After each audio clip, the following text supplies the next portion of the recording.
ආයිබෝන් බියු අද ගොඩක් සතුටින් වගේ. ඕ ගිරි අද මම ගොඩක් සතුටින් ඉන්නවා. මොකද අද අපේ ග්‍රැජුවේෂන් ෆන්ක්ෂන් එකනේ. මටත් එමයි බියුලා ඊළඟට අපි මොනවද කරන්න යන්නේ කියලා වඩ දන්නවද? ඕ ගිරි දැන් ක්විස් වැඩසටහන ගන්න පවත්වන්න යන්නේ. එහෙනම් අපි ක්විස් ටීම් එකට ආරාධනා කරමුද? දැන් ක්විස් කණ්ඩායමට වේදිකාවට මම ආරාධනා කරමි. ஹாய் நேயர்களே, நாம இப்ப எல்லாருமே ஸ்டார் டிவி லைவ்ல இணைஞ்சிருக்கோம். ஸ்டார் டிவி லைவ்ல தினம் ஒரு நிகழ்வு ஷோல தான் இப்ப நம்ம எல்லாருமே இணைஞ்சிருக்கோம்.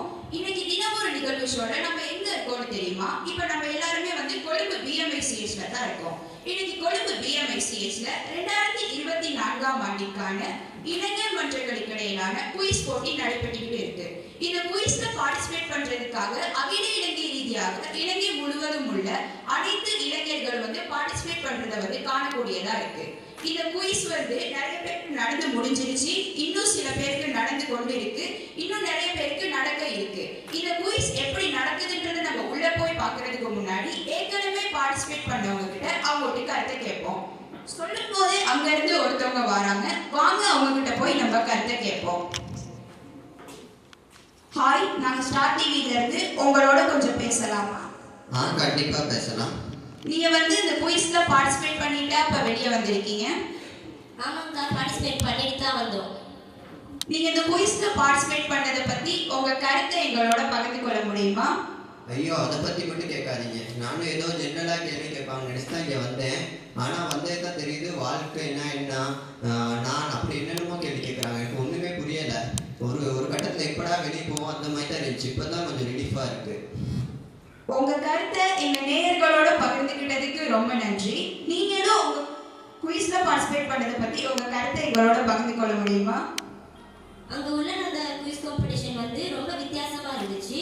அங்க கேட்கப்பட்ட கேள்விகள் எதுவுமே புரியல. அதுக்கு பதில் யோசிக்கவே ரொம்ப கஷ்டப்பட்டோம். அதனால எங்களால ஒழுங்காவே ஃபோன் பண்ண முடியல. உங்க கருத்தை எங்க நேயர்களோட பகிர்ந்துக்கிட்டதுக்கு ரொம்ப நன்றி. Thank you. உண்மையாலுமே இவங்க ஒரு வித்தியாசமான கருத்தை தான் முன் வச்சிருக்காங்க. ஏன்னா அங்க கேட்கப்பட்ட கேள்விகள் எல்லாமே ரொம்ப வித்தியாசமா இருந்துச்சு. எங்களால பதில் சொல்ல முடியல அப்படின்னு சொன்னாங்க. உண்மையாலுமே அவ்வளவு கஷ்டமான கேள்வியெல்லாம் கேட்டிருப்பாங்களா? சரி, குயிஸ் என்னதான் நடக்குது நம்ம போய் பார்க்கறதுக்கு முன்னாடி இன்னொரு டீம் கிட்டையும் அவங்களோட கருத்தை கேட்போம். அங்க இருந்து ஒரு டீம் வராங்க, வாங்க அவங்க கிட்டையும் நம்ம கருத்தை கேட்கலாம். ஹாய், நாங்க ஸ்டார் டிவில இருந்து உங்களோட கொஞ்சம் பேசலாமா? கண்டிப்பா பேசலாம். நீங்க இந்த குயிஸ்ல பார்ட்டிசிபேட் பண்ணிட்டு அப்ப வெளிய வந்திருக்கீங்க. ஆமா, பார்ட்டிசிபேட் பண்ணிட்டு தான் வந்திருக்கோம். இந்த குயிஸ்ல பார்ட்டிசிபேட் பண்ணத பத்தி உங்க கருத்தை எங்க நேயர்களோட பகிர்ந்துக்க முடியுமா? நிச்சயமா பகிர்ந்து கொள்ள முடியும். நாங்களும் அந்த நிகழ்வுல பங்கு பற்றினோம். பங்கு பற்றின பிறகுதான் தெரிஞ்சு ஏண்டா பங்கு பற்றணும்னு. ஏன்னா அங்க கேட்கப்பட்ட கேள்வி எல்லாமே எங்களுக்கு ரொம்ப புதுசா இருந்துச்சு. அதுக்கு ஆன்சர் பண்ணி ரொம்ப கஷ்டப்பட்டோம். அது மட்டும் இல்லாம நான் என்ற கேள்வியெல்லாம் கேட்டாங்க. அது கேட்டு நேம் மட்டும் தான் சொன்னேன், மற்றபடி இது சொன்னேன். உங்க கருத்தை எங்க நேயர்களோட பகிர்ந்துக்கிட்டதுக்கு ரொம்ப நன்றி. தேங்க்யூ. நீங்களும் இந்த குயிஸ்ல பார்ட்டிசிபேட் பண்ணத பத்தி உங்க கருத்தை எங்களோட பகிர்ந்துக்க முடியுமா? நீங்க வேற ஏக்கா இப்பதே உங்களுக்கே முடிச்சுட்டு வரோம், இப்ப நீங்க வேற கேள்வி கேட்குறீங்க. ஆனா எங்க நேயர்கள் உங்க பதில ஆர்வமா பார்த்துக்கிட்டு இருக்காங்க. அவங்களுக்காக நீங்க இந்த பதில சொல்லுவீங்கன்னு நினைக்கிறேன். சரி, நேயர்கள் கேட்குறாங்கன்னு சொல்றீங்க, அவங்களுக்காக நான் என்ன நினைச்சுன்னு சொல்றேன். குயிஸ் காம்படிஷன்ல பார்ட்டிசிபேட் பண்ணிக்கிட்டோம். அவங்க கேட்கப்பட்ட கேள்வி எல்லாமே ரொம்ப கஷ்டமா இருந்துச்சு. தூக்கம் தான் வந்துச்சு ஒரு கட்டத்துல. என்னட்டா இருந்தாலும் அவங்க கேட்ட கேள்விலாம் கசப்பா இருந்தாலும் கொடுத்த டிவி பண்ணி இனிப்பா இருந்துச்சுக்கா. உங்க பதில எங்க வியூவர்ஸோட பகிர்ந்துக்கிட்டதுக்கு ரொம்ப நன்றி. தேங்க்யூ. இவங்களும் ஒரு வித்தியாசமான பதில முன் வச்சிருக்காங்க. ஏன்னா கேட்கப்பட்ட கேள்விகள்லாம் ரொம்ப கஷ்டமா இருந்துச்சுன்னு சொல்றாங்க. நான் யாருன்ற கேள்வியெல்லாம் கேட்டாங்கன்னு சொல்றாங்க. உண்மையா அப்பெல்லாம் கேள்வியெல்லாம் கேட்டிருப்பாங்களா? ரொம்ப ஆர்வமா இருக்கு தானே உள்ள என்ன குயிஸ் நடக்குதுன்னு பார்க்க. வாங்க வியூவர்ஸ், அவங்களோட உள்ள போய் என்ன நடக்குதுன்னு பார்ப்போம். வாங்க.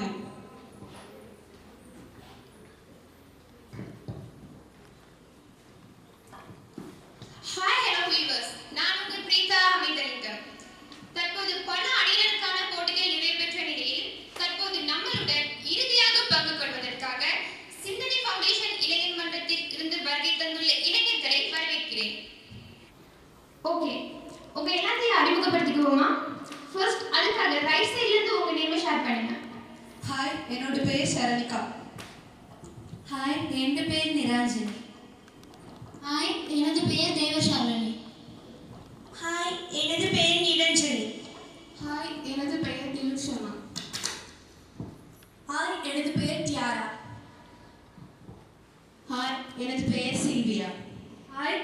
பேரு கேஷியா.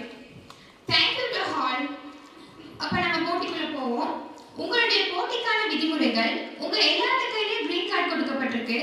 கேள்வி கேட்கப்படும் போது நீங்க விடையை தெரிவிக்கும் பட்சத்தில் யார் ஃபர்ஸ்டா கிரீன் கார்டை ஷோ பண்றீங்களோ அவங்களுக்கே ஃபர்ஸ்ட் சான்ஸ் வழங்கப்படும். ஓகே, நம்ம இப்ப கேள்விக்குள்ள போவோம். உங்களுக்கான முதல் கேள்வி, வாழ்க்கையில் ஆன்மீகமும் பகுத்தறிவும் எவ்வாறு தொடர்புபடுகின்றது? நிரஞ்சனி, நீங்க ஃபர்ஸ்டா கிரீன் கார்டை ஷோ பண்ணிருக்கீங்க. சோ இந்த வாய்ப்பு உங்களுக்கு வழங்கப்படுகிறது. வாய்ப்புக்கு நன்றி. அனைவருக்கும் வணக்கம். வாழ்க்கையில் ஆன்மீகமும் பகுத்தறிவும் எவ்வாறு தொடர்புபடுகின்றது அப்படின்ட்டு பார்க்குறப்ப, தற்போதைய சமுதாயத்துல ஆன்மீகம் அப்படின்றது கடவுள் என்று சொல்லுக்கு அர்த்தம் புரியாம உருவப்படுத்தி அதற்காக செய்யப்படுற பூசை புனஸ்காரங்களையே ஆன்மீகம்னு கடைபிடிச்சிட்டு இருக்காங்க. இவ்வாறான நிலைமையில பகுத்தறிவு அப்படின்றது எவ்வாறு தொடர்புபட முடியும்? எனவேதான் ஆன்மீகம் அப்படின்றத தத்துவ ரீதியா உணர்ந்து வாழ்க்கையை வாழும் போது பகுத்தறிவு அப்படின்றது தானாவே வாழ்வோட தொடர்புபடுது.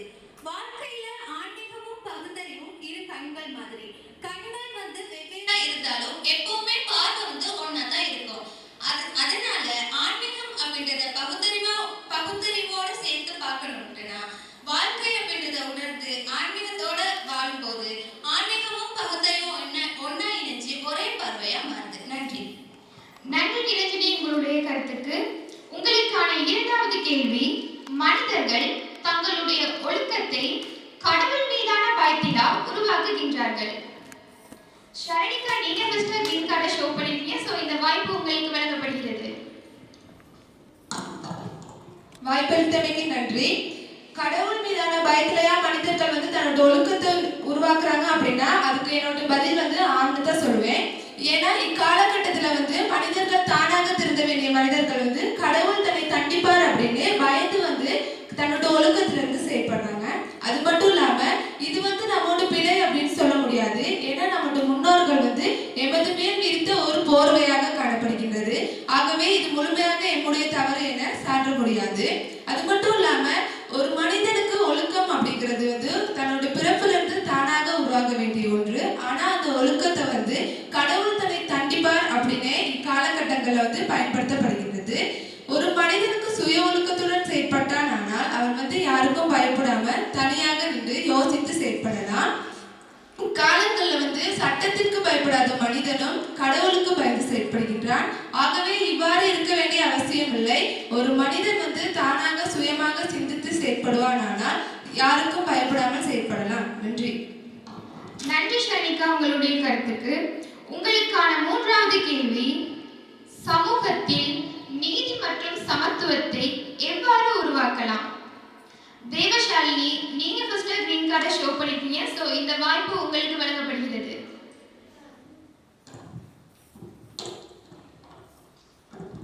நன்றி. தற்கால சமூகத்தில் நீதி மற்றும் சமத்துவத்தை உருவாக்குவது எளிதான விடயமில்லை. நீதி என்றால் நாட்டில் அனைவரும் சட்டத்திட்டங்களை பின்பற்ற வேண்டும். சமத்துவம் என்றால் நாட்டில் அனைவரும் சமமாக மதிக்கப்பட வேண்டும் என்ற கொள்கைகள் காணப்பட்டாலுமே கூட தற்கால சமூகத்தில் அது உண்மையாக சென்றடையலன்னு தான் சொல்லணும். இந்த நிலையில தனி மனிதர் ஒருத்தர் தனக்குன்னு சில சமூக பொறுப்பு காணப்படுது, தான் சில கடமைகள் சமூகத்திற்காக ஆற்ற வேண்டும் என்று சிந்திக்கும் போது நான் முதல்ல சட்டத்திட்டங்களை பின்பற்றணும், நான் முதல்ல எல்லாரையும் சமமா மதிக்கணும் அப்படிங்கிற உணர்வு தனி மனிதத்துல ஏற்படும். அவ்வாறு உருவாகும் பட்சத்துல அது சமூகத்தினிடையே சென்றாகும். அப்ப சமூகத்தினிடையே சென்றடையும் போது அங்கு நீதி மற்றும் சமத்துவத்தை உருவாக்க அது காரணமா அமையும். இந்த வகையில நம்ம எல்லாராலையுமே கண்டிப்பா சமூகத்துல நீதி மற்றும் சமத்துவத்தை உருவாக்க முடியும். நன்றி. நன்றி தேவசாலினி, உங்களுடைய கருத்துக்கு. உங்களுடைய கருத்து ரொம்பவே சிறப்பானதாக இருந்தது. உங்களுக்கான நான்காவது கேள்வி, இயற்கை குறித்த பொறுப்புணர்வு ஏன் அவசியம்? சில்வியா, இதுவரைக்கும் கேட்கப்பட்ட 2 கேள்விகளுக்கு நீங்க கிரீன் கார்டு ஷோ பண்ணிருக்கீங்க. பட் இந்த டைம்ல நீங்க ஃபர்ஸ்டா ஷோ பண்ணிருக்கீங்க. சோ இந்த வாய்ப்பு உங்களுக்கே வழங்கப்படுகிறது. நன்றி. இயற்கை குறித்த பொறுப்புணர்வு ஏன் முக்கியம்னு பார்த்தோம்னா, வாழ்க்கையே நமக்கு இயற்கை போன்ற பிச்சை. அதோட இயற்கையில் உள்ள எல்லா அம்சத்திலையுமே நம்ம ஒன்றிணைஞ்சிருக்கனால இயற்கை குறித்த பொறுப்புணர்வு நமக்கு இருக்கிறது ரொம்பவே அவசியம். அது மட்டும் இல்லாம இயற்கையோட நம்ம ஒன்றிணைஞ்சு வாழணும்னா இயற்கை குறித்த அறிவு வேணும். இயற்கையில இயற்கை நாம வேற அப்படின்னு எண்ணாம இயற்கையில நாமளும் ஒரு அம்சம் தான் எண்ணி இயற்கையில மதிக்கணும். பஞ்சபூதங்களால ஆக்கப்பட்ட மனிதர்களாகிய நாம வந்து அதே பஞ்சபூதங்களால தான் இயக்கப்படுறோம். ஆகவே நாம இயங்குறதுக்கு இயற்கையில் உள்ள பஞ்சபூதங்கள் நமக்கு அடிப்படையா இருக்கனால இயற்கை குறித்த பொறுப்புணர்வு வந்து நமக்கு இருக்கிறது ரொம்பவே முக்கியம்.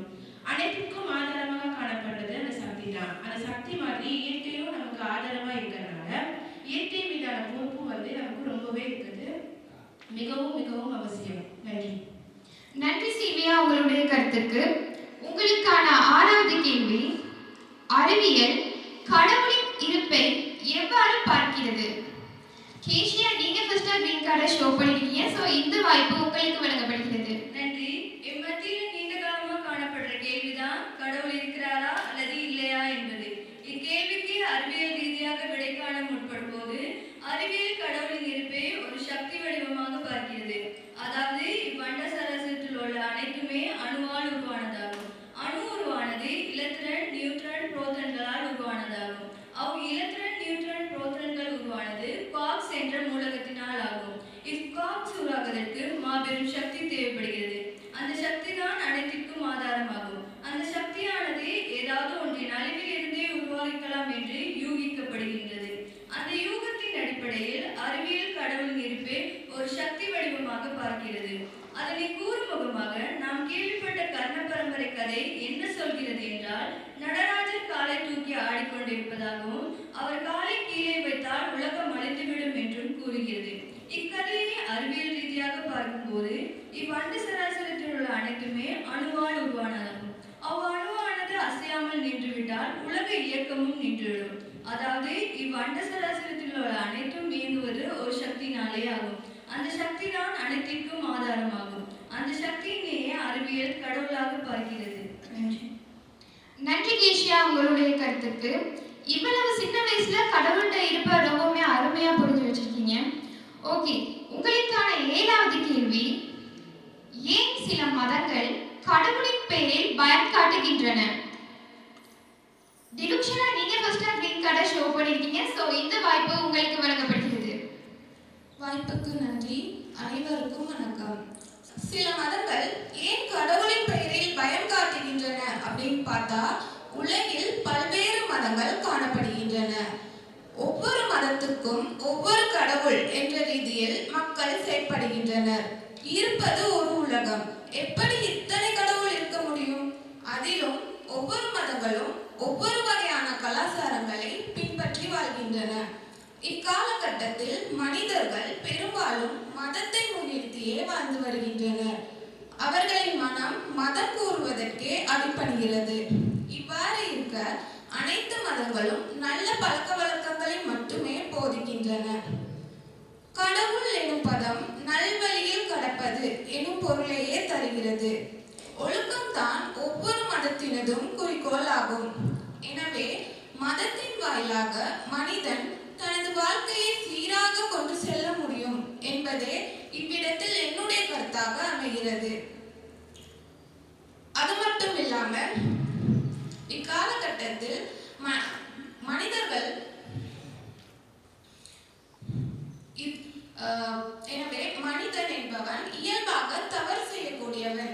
எனவே மதம் கூறுகிறது, கடவுள் என்றொருவர் இருக்கிறார், நீ தவறு செய்தால் அவர் உன்னை நிச்சயம் தண்டிப்பார் என்று. இதனால் மக்கள் அச்சம் கொள்கின்றனர். எனவே பயத்தை வைத்துத்தான் ஒருவனை ஒரு வழிக்கு கொண்டு வர முடியும் என்பதை அறிந்த சில மதகுருமார்கள் பல மத கருத்துக்களை மக்கள் மத்தியில் பரப்புகின்றனர். இது ஒரு வகையில் நன்மை பயக்கின்ற போதிலும் அவற்றில் சில மூட நம்பிக்கைகளும் கலந்துள்ளன.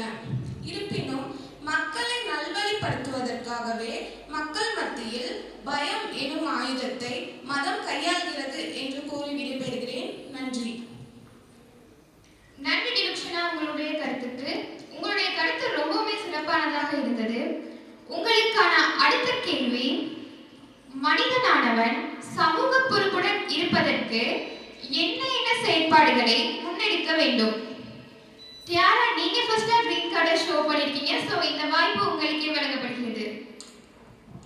வாய்ப்புக்கு நன்றி. முதலில் மனிதனானவன் பொறுப்பு என்ற விடயத்தினை புரிந்து கொள்ள வேண்டும். பொறுப்பு என்ற விடயமானது நாம் பிறந்ததிலிருந்து இறக்கும் அடிப்படையாக ஒவ்வொருவரிடத்திலும் காணப்பட வேண்டிய ஒரு ஒழுங்கமைய செயற்பாடாகவே காணப்படுகின்றது. எனவேதான் சமூகத்திலிருந்து மனிதனையும் மனிதனிருந்து சமூகத்தையும் வேறு வேறாக பிடிக்க முடியாது. மனிதனானவன் சமூக பொறுப்புடன் இருப்பதற்கு என்னென்ன செய்ய வேண்டுமெனில், சமூகத்தில் விதிக்கப்பட்டிருக்கின்ற சட்டத்திட்டங்களை ஏற்ப கடைபிடித்து நடக்க வேண்டும்.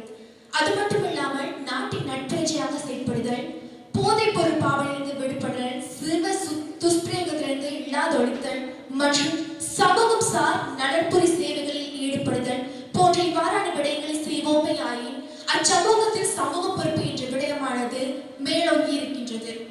எனவேதான் எந்த ஒரு மனிதர் சமூக ரீதியாக சிந்தித்து செயல்படுகின்றாரோ அவர் முதலில் தன்னை சுற்றி இருக்கின்ற சூழலை நேசிப்பார்.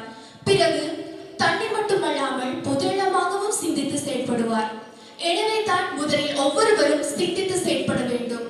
அவ்வாறு ஒவ்வொருவரும் சுயநலத்தை தவிர்த்து பொதுநலமாக சிந்தித்து செயல்படுவார்களே ஆயின் அச்சமூகத்திலே சமூக பொறுப்பு என்ற ஒரு விடயம் தனித்தோங்கி நிற்கும். வாய்ப்புக்கு நன்றி கூறி விடைபெறுகின்றேன். நன்றி. நன்றி டியாரா, உங்களுடைய கருத்துக்கு. உங்களுடைய கருத்தை பார்க்குறப்போ சமூக பொறுப்புல கூட ஆர்வம் இருக்குதுன்னு தெரியுது. ஓகே, நம்ம இப்ப அடுத்த கேள்விக்கு போவோம். கடவுள் உண்டா அல்லது அவர் மனிதர்களின் கற்பனையா? நிரஞ்சனி, நீங்க ஃபர்ஸ்டா கிரீன் கார்டை ஷோ பண்ணிருக்கீங்க. சோ இந்த வாய்ப்பு உங்களுக்கு வழங்கப்படுகிறது. நன்றி. கடவுள் உண்டா அல்லது மனிதனின் கற்பனையா என்று பார்க்கும்போது கடவுள்னா என்ன அப்படிங்கிறத தெளிவா புரிஞ்சு கொள்ளாம அது மீது அதீத மூட நம்பிக்கையில சடங்கு சம்பிரதாயம் அப்படின்னு வாழ்ந்துட்டு இருக்காங்க. ஆகவே சடங்கு சம்பிரதாயம் அப்படின்னு வாழ்ந்துட்டு இருக்கனால அவங்க கடவுள்னா என்ன அப்படிங்கிறத புரிஞ்சு கொள்ளல. இந்த விஷயத்தை நம்ம தத்துவ ரீதியா பார்த்தோம்னா கடவுள்னா என்னன்னு பார்க்கும்போது இந்த பிரபஞ்சத்தின் அனைத்து இயற்கை அம்சங்களுமே உருவாக்குறதுக்கு ஒரு சக்தி வடிவம் தேவைப்படுது. அந்த சக்தி வடிவத்திலிருந்து தான் இந்த பிரபஞ்சமே உருவாகிருக்கு. ஆகவே கடவுள் தான் இந்த சக்தி வடிவமா இருக்கு அப்படின்னு சொல்லலாம். இதுக்கு நம்ம மறுபெயர் இயற்கை அப்படின்னு கூட சொல்லலாம். கடவுள் இருக்குதா என்று பார்க்கும் பொழுது ரெண்டு விஷயமா நம்ம பார்க்கலாம். முதல்ல விஞ்ஞான ரீதியா நம்ம பார்த்தோம்னா இந்த மாபெரும் பிரபஞ்சம் அனைத்து உருவாக்குறதுக்கு ஒரு மாபெரும் வெடிப்பிலிருந்து அணு எனப்படும் மூலகம் உருவாகியது. அந்த மூலகத்தில் இருந்தே இந்த இயற்கை அம்சங்கள் அனைத்தும் உருவாகியிருக்கு என்று கருதப்படுகிறது. இந்த விஷயத்தை நம்ம தத்துவ ரீதியா பார்த்தோம்னா ஒரு மாபெரும் அழிவுக்கும் ஆக்கத்துக்கும் காரணமா ஒரு சக்தி வடிவம் இருக்கு. அந்த சக்தி வடிவத்தில இருந்தே இந்த இயற்கை அம்சங்கள் அனைத்தும் உருவாகி இருக்கிறது. ஆகவே அந்த சக்தி தான் கடவுளாக கருதப்படுகிறது அப்படின்னு சொல்லலாம். கடவுள் என்னும் சொல்லின் காரண பொருளின் அர்த்தத்தை என்னன்னு பார்த்தோம்னா கடவுள் என்னும் சொல்ல பிரித்தறிஞ்சா கட சகவுள், அதாவது எம்மை கடந்து எமக்குள் நின்று எம்மை செயல்படுத்துகின்றது என்று பொருள்படும். அது மட்டும் இல்லாம இந்த பிரபஞ்சத்தின் அனைத்து இயற்கை அம்சங்களிலும் நின்று அனைத்தையும் செயல்படுத்தும் ஒரு சக்தி வடிவமா காணப்படுது. இப்ப நான் பேசிக்கிட்டு இருக்கிறதுக்கும் அந்த சக்தி வடிவம் தான் காரணம். நான் பேசுறத உங்களுக்குள் நின்று கேட்க வைக்கிறதுக்கும் அந்த சக்தி வடிவம் தான் காரணம். ஆகவே கடவுள் அப்படிங்கிறது ஒரு சக்தி வடிவத்தில் தான் இருக்கு அப்படிங்கிறத நம்ம ஒவ்வொருத்தரும் சிந்திச்சு புரிஞ்சு கொள்ளணும் அப்படின்னு கேட்டுக்கொள்கின்றேன். நன்றி. நன்றி நிரஞ்சனி, உங்களுடைய கருத்துக்கு. வாவ், இந்த போட்டி ரொம்பவுமே விறுவிறுப்பா போய்கிட்டு இருக்கு. சிந்தனை ஃபவுண்டேஷன் இளைஞர்கள் எல்லாருமே ரொம்ப சிறப்பா பார்ட்டிசிபேட் பண்ணிக்கிட்டு இருக்காங்க. சிந்தனை ஃபவுண்டேஷன் இளைஞர்கள் எல்லாருமே கேட்கிற கேள்வி எல்லாத்துக்குமே பதில் ரொம்ப எக்ஸலண்டா கொடுத்துக்கிட்டு இருக்காங்க. அது மட்டும் இல்லாம இவங்க சொல்ற பதில்லாம் கேட்கறதுக்குள்ள எனக்கு சிந்தனை ஃபவுண்டேஷன்ல போய் படிக்கணும்னு ரொம்பவுமே ஆர்வமா இருக்கு. ஓகே, நம்ம இப்ப லாஸ்ட் கேள்விகளுக்கு போவோம். உங்களுக்கான இறுதி கேள்வி, உணர்வை விட அறிவினை பயன்படுத்துவது ஏன் முக்கியம்? மீண்டும் நிரஞ்சனி அவர்களே ஃபர்ஸ்டா கிரீன் கார்டை ஷோ பண்ணிருக்கீங்க. சோ இந்த வாய்ப்பு உங்களுக்கே வழங்கப்படுகிறது. நன்றி. உணர்வை விட அறிவினை பயன்படுத்துவது ஏன் முக்கியம் அப்படின்னு பார்த்தோம்னா இக்கால இள சமுதாயமானது அதிகளவா உணர்வுக்கே அடிமையா இருக்கு. இதனால அவங்க தகாத செயல்பாடுகளில் ஈடுபட்டு தன்னோட உயிரினையே மாய்த்து கொள்ற அளவுக்கு அவங்க உணர்வுக்கு அடிமையா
ஓகே, நம்ம இப்ப வின்னர்ஸ அறிவிப்பதற்கான தருணம் வந்தாச்சுன்னு நினைக்கிறேன். அதற்காக குயிஸில் பார்ட்டிசிபேட் பண்ண எல்லா டீமையும் ஸ்டேஜுக்கு வருமாறு பணிவுடன் கேட்கிறேன். ஓகே, எல்லாரும் ஸ்டேஜுக்கு வந்துட்டீங்கன்னு நினைக்கிறேன். அப்ப நம்ம இப்ப வின்னர்ஸ அறிவிச்சிடலாமா?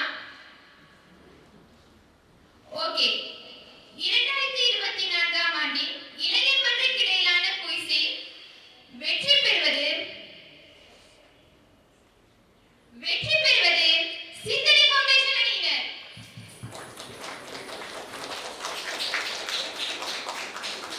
இந்த விருதை சிந்தனை ஃபவுண்டேஷன் அணி தலைவியான நிரஞ்சனிக்கு வழங்குகிறேன்.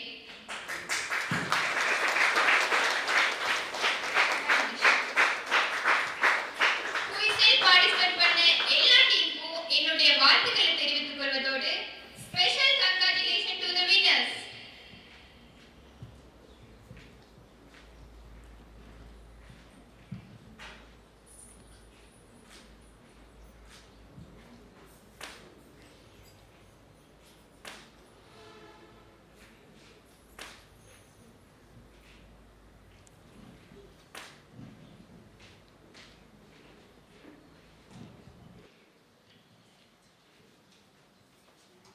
உண்மையாலுமே சிந்தனை ஃபவுண்டேஷன் இளைஞர்கள் எல்லாம் வந்து ரொம்ப திறமையானவங்க தான். கேட்கப்பட்ட கேள்விகள் எல்லாமே வந்து அவ்வளோ கஷ்டமான கேள்விகளா இருந்துச்சு. கடவுள்னா யாருன்ற மாதிரிலாம் கேள்வி கேட்டிருந்தாங்க. கேட்கப்பட்ட எல்லா கேள்விகளுக்கும் இவங்க வந்து சிறந்த முறையில பதிலளிச்சாங்க. இவ்வளவு நேரம் அவங்க எப்படி பதில் சொல்லி வெற்றி பெற்றாங்கன்றத பார்த்தோம். இவங்களால எப்படி இதுக்கு பதில் சொல்ல முடிஞ்சுன்றத வந்து நம்ம அவங்க கிட்டே போய் கேட்போம். அதுக்காக இப்ப நம்மளோட வந்து அவங்க சிந்தனை ஃபவுண்டேஷன் அணி சார்பா நிரஞ்சனி நம்மளோட இணைஞ்சுக்க போறாங்க. ஹாய் நிரஞ்சனி, நீங்க இப்ப வந்து இந்த குயிஸ்ல பார்ட்டிசிபேட் பண்ணி வெற்றி பெற்றிருக்கீங்க. அதுக்கு என்னோட வாழ்த்துக்களை முதலாவதா தெரிவிச்சுக்கிறேன். Thank you. இவ்வளவு நேரம் நடந்த குயிஸ் வந்து கேட்கப்பட்ட கேள்விகள் எல்லாமே வந்து ரொம்ப கஷ்டமான கேள்விகள் தான். இதுவரைக்கும் நம்ம வாழ்க்கையில யாருமே யோசித்து பார்க்காத கேள்விகளா இருந்துச்சு. ஆனாலும் நீங்க எப்படி அதுக்கு சிறந்த முறையில உங்க குழுவால பதிலளிக்க முடிஞ்சு பார்க்கக்குள்ளேயே எங்களுக்கு அவ்வளவு பிரமிப்பா இருந்துச்சு.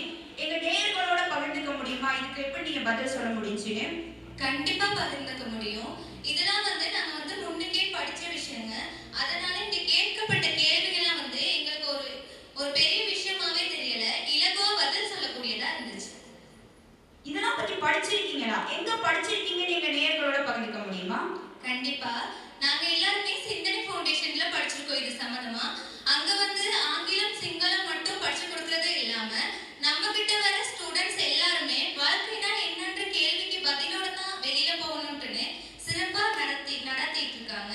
அங்க படிச்சதுனால தான் இங்க கேட்கப்பட்ட கேள்விகள்லாம் எங்களுக்கு ரொம்ப இலகுவா பதில் சொல்லக்கூடியதா இருந்துச்சு. உங்க கருத்தை எங்க நேயர்களோட பகிர்ந்துக்கிட்டதுக்கு ரொம்ப நன்றி. தேங்க்யூ. உண்மையாலுமே சிந்தனை ஃபவுண்டேஷன் செய்யறது வந்து ஒரு பெரிய செயல் தான். இதுவரைக்கும் நம்ம வாழ்க்கையில யாருமே யோசித்து பார்க்காத விஷயங்கள் எல்லாம் வந்து அவங்க படிச்சு கொடுக்குறாங்க. உண்மையாலுமே அது பெரிய விஷயம் தான். இவ்வளவு நேரம் நீங்க எல்லாருமே இணைச்சிக்கிட்டு இருந்தது ஸ்டார் டிவி தினமொரு நிகழ்வு ஷோ லைவ்ல. இவ்வளவு நேரம் நீங்க வந்து 2024ஆம் ஆண்டிற்கான அகில இலங்கை இளைஞர் மன்றங்களுக்கு இடையிலான குயிஸை வந்து நேரடியா பார்த்துக்கிட்டு இருந்தீங்க. இதே மாதிரி இன்னும் ஒரு தினமொரு நிகழ்வு ஷோல சந்திப்போம். நன்றி.